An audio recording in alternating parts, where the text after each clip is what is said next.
नमस्कार. आज 7 डिसेंबर 2024 वार आहे शनिवार. लोकसत्ता वृत्तपत्र विश्लेषणमध्ये आपलं स्वागत आहे. आज इंडियन एक्सप्रेस वृत्तपत्र आपल्याला मिळालं नाही, त्यानिमित्ताने आपण फक्त लोकसत्तालाच घेऊन आलेलो आहोत. ओके, पहिली बातमी, वैद्यकीय संग्रहालय जे रुग्णालयात वैद्यकीय शिक्षणाचा इतिहास उलगडण्यास मदत. कंबाईन परीक्षेला वगैरे प्रश्न येऊ शकतो, त्यानिमित्ताने लक्षात ठेवा की वैद्यकीय संग्रहालय कुठे स्थापण्यात आलेलं आहे, जे रुग्णालयामध्ये. डन. त्याच्यानंतर जे रुग्णालयाची स्थापना जर तुम्ही पाहिली तर जे रुग्णालयाची इमारत 1845 मध्ये उभारण्यात आली. जे रुग्णालयाने मे 2024 मध्ये 180व्या वर्षामध्ये पदार्पण केलेलं आहे.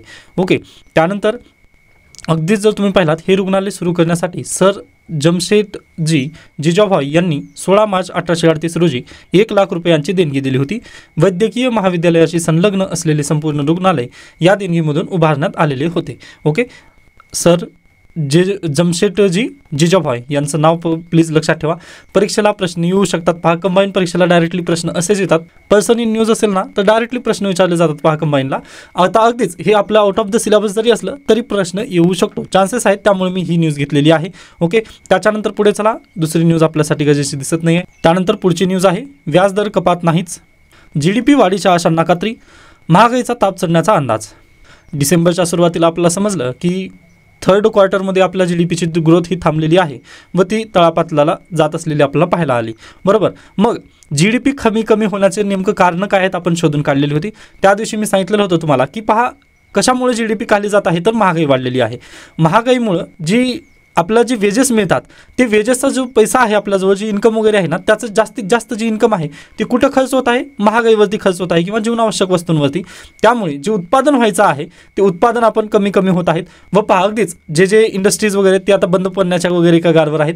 या निमित्ताने ग्रोथ नवीन प्रोडक्शन वगैरे होत नाही आहेत. ओके, व जुने प्रोडक्शन महागाईनिमित्त ते टिकू शकत नाहीत. या कारणानिमित्त जे GDPची ग्रोथ आहे ती खाली जात आहे. बरोबर. मग सगळ्यात मेन कारण काय होतं GDP खाली जाण्याचं, तर महागाई. बरोबर. मग पहा, आता ह्या महागाईला आटोक्यात आणण्यासाठी RBIची एक मॉनिटरी पॉलिसी कमिटी बसते. RBI मार्फत ही चालवली जाते. बरोबर आहे. व RBI जवळ किती महागाईचा हे आहे, टार्गेट किती आहे महागाईला रोखण्याचं, तर 4 +2 किंवा -2 एवढ्यापर्यंत टार्गेट त्यांना ठेवायचं असतं. पण महागाई आता दर किती गेलेलं आहे, 6.4 वरती. व सध्याला महागाईचा दर किती आहे, 6.4%. बरोबर. मग पहा, +2 आणि -2 याच्या दरम्यान ठेवायचं होतं, परंतु 6.4% म्हणजे 0.4 ही काय झालेली आहे, महागाई वाढलेली आहे. आय होप समजलं असेल. मग ही जी महागाई वाढलेली आहे, आता ह्या महागाईला कमी करायचं आहे. मग महागाईला कमी करण्यासाठी तुम्ही शिकलेले आहात, इन्फ्लेशनला जर आपल्याला टार्गेट करायचं असेल तर आपल्याला काय करावं लागतं, मार्केटमधून सप्लाय पैशाचा जो आहे तो कमी करायचा असतो. मग सप्लाय जर पैशाचा कमी करायचा असेल तर व्याजदर आपल्याला काय जास्त वाढवावे लागतील. मग व्याजदर जशा पद्धतीने वाढले जातील त्यावेळेस बँक आपण काय करतील, हात कमी करतील. व जी जनता आहे त्यांनी व्याजदर जास्त आहे या नात्याने त्यांनी पण पैसे वगैरे कमी घेण्यासाठी प्रयत्न करतील. मग या कारणानिमित्त पहा, महागाईला आपण रोखू शकतो. पण एवढी महागाई वाढल्यामुळे त्याचे परिणाम डायरेक्टली GDPवरती झालेले आपल्याला बेसिकली पाहायला येतात. आता ज्या विद्यार्थ्यांना समजले नाहीत त्यांनी प्लीज एकदा बेसिक तुम्ही एकदा पाहून घ्या. त्यानंतर नेक्स्ट आहे, ज्येष्ठांना मंत्रिपदाचे वेध, बहुसंख्य अनुभवी आमदार असल्याने वरिष्ठांपुढे निवडीचा तिढा. मी स्किप करतो न्यूज. नेक्स्ट न्यूज आहे, संसदेत नोटावरून गोंधळ, काँग्रेस खासदार सिंघवी यांच्या आसनाखाली रोकड प्राप्त झाली व राज्यसभेत गदारोळ माजला. आता ही जी न्यूज आहे याबद्दल अगदीच उद्याच्या किंवा परवाच्या न्यूजपेपरमध्ये आर्टिकल येतील व त्यावेळेस आपल्याला ही न्यूज अगदी चांगल्या पद्धतीने कव्हर करायची आहे. आजचं इंडियन एक्सप्रेस प्राप्त झालं नाही आपल्याला, पण त्यामध्ये पण आय थिंक आलं असेल. त्यानंतर नेक्स्ट न्यूज आहे पहा, मधुकरराव पिचड यांचे निधन, 7 वेळा आमदार. पर्सन इन न्यूज आहेत, त्यामुळे कंबाईन परीक्षेसाठी अगदीच मदत ठरू शकते. नेक्स्ट न्यूज आहे, मिशेल बॅचले यांना इंदिरा गांधी शांतता पुरस्कार. पहा, नाव लक्षात ठेवा, कंबाईनला येऊ शकतो प्रश्न. इंदिरा गांधी शांतता पुरस्कार कोणाला मिळालेला आहे, मिशेल बॅचले. त्या कोण होत्या, चिलीच्या माजी अध्यक्ष आणि मानवाधिकार कार्यकर्त्या आहेत त्या. ओके, व हा पुरस्कार इंदिरा गांधी स्मारक ट्रस्टच्या वतीने देण्यात येतो, एवढं तुम्हाला लक्षात ठेवायचं आहे. त्यानंतर लोकसभेत सोरस तर राज्यसभेत नोटा यांच्या मुद्द्यावरून कामकाज विस्कळीत आणि संसदेत पुन्हा गदारोळ झालेला आपल्याला पाहायला मिळालं. डन. पुढे चला आपण, राजकीय बातम्या आहेत किंवा सत्ताच्या न्यूज आहेत त्यामुळे मी स्किप केला. नेक्स्ट न्यूज आहे, लोकसत्ता बुकमार्क, बुक रिव्ह्यू आलेला आहे पहा, काश्मीर अंडर 370. ओके, हे अगदीच जर शक्य झालं तर तुम्ही पुस्तक वाचून घ्या आणि आपल्यासाठी हे अगदीच पहा, खूप महत्त्वाचा आर्टिकल यांनी दिलेला आहे. आता आपल्या GS 3 मध्ये एक विषय आहे इंटरनल सिक्युरिटी. ओके, जे 2025चा न्यू पॅटर्न येणार आहे त्यामध्ये बोलतोय मी. तर इंटरनल सिक्युरिटीच्या अनुषंगाने जर काश्मीरला जर तुम्ही पाहिलात तर आता काश्मीरचे भूत आणि भविष्यकाळ असे दोन काळ आपल्याला पाहता येतात, बरोबर. काश्मीरचा भूतकाळ काय होता 2019च्या पूर्वी, तर आर्टिकल 370 तिथं लागू होतं, त्यामुळे आपण त्याला काय म्हणतो भूतकाळ, आणि 2019 नंतर भविष्यकाळ आहे, बरोबर. मग आता हे पुस्तक लिहिण्यात आलेलं आहे पहा, महेंद्र सबरवाल यांनी लिहिलेलं आहे. ते DGP होते जम्मू काश्मीरचे, रिटायर्ड आहेत सध्याला.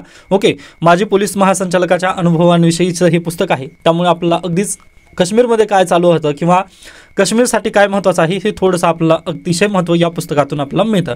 व त्यांनी सोल्युशन पण दिलेत की काश्मीरला आपण परत एकदा शांततेत वगैरे कसं बहाल करू शकतो. मग सर्वात पहिल्यांदा त्यांनी काय म्हटलं की पहा, काश्मीरचा विशेष दर्जा केंद्र सरकारने हटवला, तो त्याला परत एकदा बहाल करणं खूप गरजेचं आहे असं त्यांनी म्हटलेले आहेत.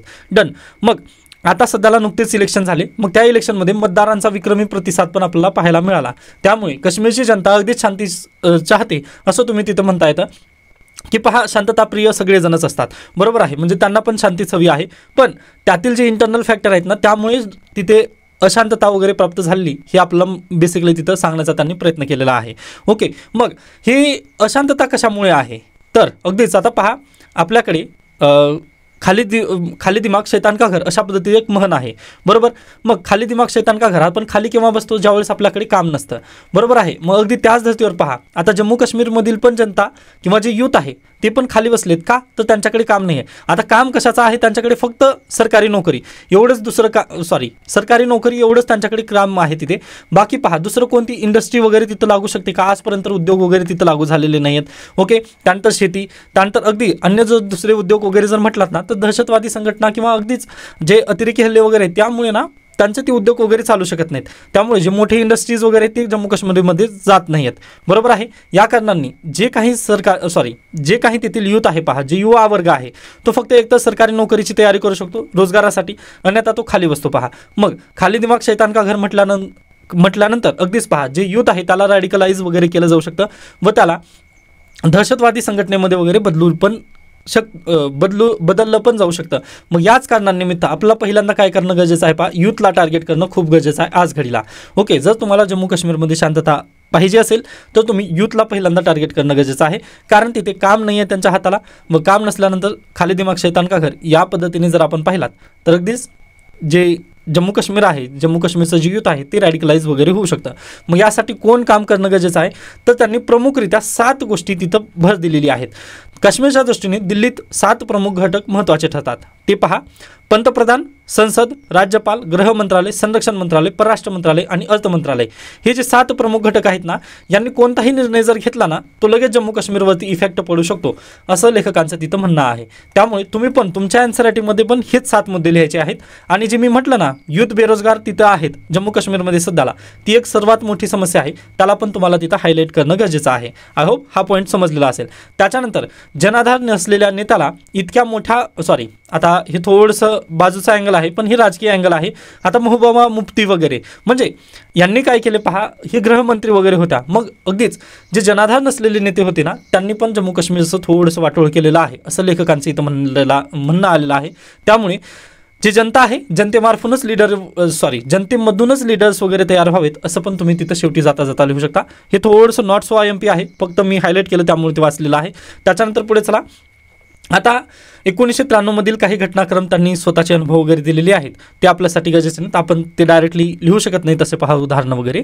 त्यानंतर मग ही सिच्युएशन आपल्याला माहिती झाली, बरोबर, की आपल्याकडे यूथचा एक प्रॉब्लेम आहे आणि हे 7 गोष्टी तिथं महत्त्वाच्या आहेत. मग आता तुम्ही याला सोल्युशन पण देऊ शकता. आता बाकीचा जो मधला पॅटर्न आहे ना, तो UPSCसाठी महत्त्वाचा ठरू शकत नाही. हां, आता जनरलिस्टिक न्यूजपेपर जर वाचलात ना तुम्ही, तर हे तुमच्यासाठी माहिती असावं या नात्याने हे संपूर्ण हायलाईट केलेलं आहे. बाकीचं सोल्युशन जर द्यायचं म्हटलं आपण या गोष्टीला, तर पहा, पहिलं सोल्युशन आहे 1972 मध्ये ना आपण एक करार केलेला आहे, सिमला करार केला, बरोबर आहे. सिमला करारानुसार ना आपण काय म्हटलं की जो भारत आणि पाकिस्तानमधील जे जम्मू काश्मीरचा जो मॅटर आहे ना, तो बायलॅटरल इश्यू आहे, आपल्या दोघा राष्ट्रांमधला इश्यू आहे. त्यामुळे आपण युनायटेड नेशन्सला वगैरे यामध्ये सामील करायचं नाही असं आपण त्या करारमध्ये टाकलेलं आहे. पण तरी देखील आजपर्यंत आपल्याकडे संयुक्त राष्ट्राची एक ऑफिस आहे जे की श्रीनगरमध्ये तिथं स्थापित झालेलं आहे. मग सर्वप्रथम ना ते आपण ऑफिसच उखडून टाकणं गरजेचं आहे किंवा त्याला बंद करणं गरजेचं आहे. का, तर पहा, युनायटेड नेशनची क्रेडिबिलिटी वगैरे राहिलेली आहे का? गाझापट्टीमध्ये ज्यावेळेस वॉर चालू झालं त्यावेळेस युनायटेड नेशनची क्रेडिबिलिटी आहे का तिथं? तर बिलकुल नाही आहे. मग आपण त्यांना का ठेवून घ्यायचं किंवा आपण त्यांना का सहन करून घ्यायचं? त्यामुळे सर्वात पहिलं काम आपल्याला युनायटेड नेशनच्या विरोधात जाणं गरजेचं आहे असं तुम्ही तिथं म्हणू शकता. का तर शांतता पाहिजे ना आपल्याला. ओके, युनायटेड नेशन असल्यामुळे प्रॉब्लेम काय होतं पहा, आपण पण लाल अंक वगैरे तिथं दाखवू शकत नाही. आता हे थोडंसं वेगळ्या पद्धतीचं स्टेटमेंट आहे, पण अगदी हे गरजेचे आहेत पहा गोष्टी. त्याच्यानंतर अनुच्छेद 370 हटविणे, सीमेपलीकडे लक्षभेद करून पाकिस्तानला सडेतोड उत्तर देणे, जगभरात भारताची आर्थिक ताकद, पाकिस्तानले लोकशाहीपेक्षा लष्कराची अधिक पकड आणि पुरस्कृत दहशतवाद जगातील बहुतेक देशांनी मान्य केल्यामुळे पाकिस्तानची कोंडी झालेली आहे.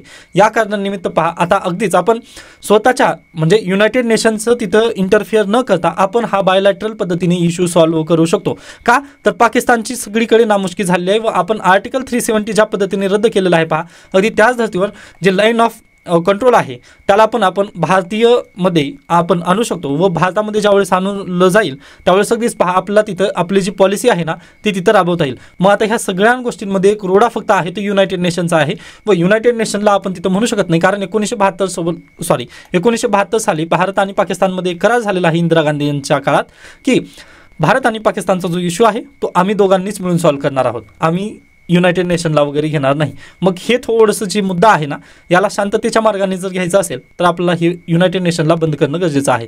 कारण गाझापट्टीचं जर तुम्ही पाहिलात तर तिथं त्यांनी काहीच त्यांचं काम केलेलं नाही आहे योग्य पद्धतीने. व भारतामध्ये आल्यानंतर पण हा पहा जो इश्यू आहे ना 370 रद्द झाल्यानंतर पण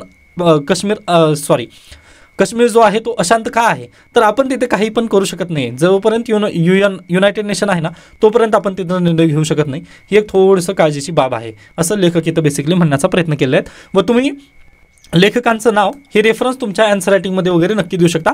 कारण पहा आपण पण तिथे थोडेसे जास्त रिसर्चर वगैरे नाही आहेत, पण यांनी तिथं काम केलेलं आहे ना यामुळे आपण तिथं नक्की सांगू शकतो. त्यानंतर पहा अगदीच तुम्ही एक आकडेवारी पण देऊ शकतो की जम्मू काश्मीर कशा पद्धतीने अशांत आहे. तर 1989 ते 2023 या काळामध्ये पहा जम्मू काश्मीर पोलीस दलातील 1708 जण तिथे मृत्युमुखी झालेले आहेत किंवा हुतात्मा झालेले आहेत. तसेच जे CRPF असतं त्यातील 511 अधिकारी तिथे हुतात्मा झालेले आपल्याला पाहायला मिळतात. म्हणजे 1608 जण जम्मू काश्मीर पोलीस दलातील जे जवान आहेत ते जर तिथं मृत्यू झालेले असतील त्यांचं किंवा म्हणजे हुतात्मा प्राप्त झालेलं असेल त्यांना तर ते अतिशय दुर्दैवी बाब आहे. म्हणजे यावरूनच आपल्याला स्पष्ट करता येतं की जम्मू काश्मीर आज देखील अशांत आहे. मग याला लवकरात लवकर सॉल्व्ह करणं खूप गरजेचं आहे. व पहा जम्मू काश्मीरमध्ये आज देखील भरपूर मोठ्या प्रमाणात फंडिंग जाते तिथे, पण त्या फंडिंगचं भ्रष्टाचार एक कीड पण लागलेली आहे असं लेखक तिथं म्हणत आहेत की पहा जम्मू काश्मीरमध्ये आज फंडिंग जाते पण तिथे जे अधिकारी वगैरे आहेत ना तिथं बहुतांशरित्या कीड लागलेली आहे, म्हणजे भ्रष्टाचाराची ती कीड आहे. मग त्याला पण आपला वॉशआउट करणं खूप गरजेचं आहे किंवा ती काळाची गरज आहे जर आपला जम्मू काश्मीरला शांत ठेवायचं असेल तर. व हा आपला प्यारा भारत आहे व प्यारा भारताचा जम्मू काश्मीर हा हिस्सा आहे हे आपला पहिल्यांदा लक्षात ठेवावं लागेल व त्यानुसारच युनायटेड नेशनसोबत आपलं पावलं उचलणे गरजेची आहेत. आय होप हे पॉईंट तुम्हाला अगदी योग्यरित्या समजलेले असतील. त्याच्यानंतर आपण पुढे जाऊयात. भाषेची तहान परीक्षेला कंबाईन परीक्षेला हा प्रश्न येऊ शकतो. 2024चा वार्षिक शब्द कोणता आहे, तर अगदीच ब्रेन रॉट हा ऑक्सफर्ड युनिव्हर्सिटी प्रेसचा या वर्षाचा शब्द म्हणजेच वर्ड ऑफ द इयर म्हणून त्यांनी घोषित केलेला आहे. हा पॉईंट तुम्हाला लक्षात ठेवायचा आहे. वर्ड ऑफ द इयर कोणता आहे, ब्रेन रॉट हा शब्द. डन. त्याच्यानंतर आपण पुढे जाऊयात. येथे एकही न्यूज आपल्यासाठी दुसरी गरजेची नाही आहे. नेक्स्ट न्यूज आहे मध्य भारतातील पहिले शासकीय यकृत प्रत्यारोपण केंद्र नागपुरात. लक्षात ठेवा पहिले शासकीय यकृत प्रत्यारोपण केंद्र नागपूरमध्ये झालेलं आहे मध्य भारतामधील. ओके, सेंट्रल इंडियामधील लिव्हर ट्रान्सप्लांटेशनचं जे केंद्र आहे ना ते नागपुरात झालेलं आहे व आरोग्य विभाग आणि एम्सकडून त्याची पाहणी पण करण्यात येत आहे. ओके, ती ही आपल्यासाठी चांगली न्यूज आहे व MPSC कंबाईन किंवा सरळ सेवा परीक्षा ज्या आहेत त्याला प्रश्न विचारला जाऊ शकतो. ओके, त्यामुळे लक्षात ठेवायचं आहे. तर अशा पद्धतीने आज आपण इथे थांबूयात. बाकी न्यूज वगैरे जास्त काही गरजेचं नाहीत. पहा व इंडियन एक्सप्रेस आपल्याला प्राप्त झालं नाही त्याबद्दल आपण इथेच थांबूयात. ओके, धन्यवाद.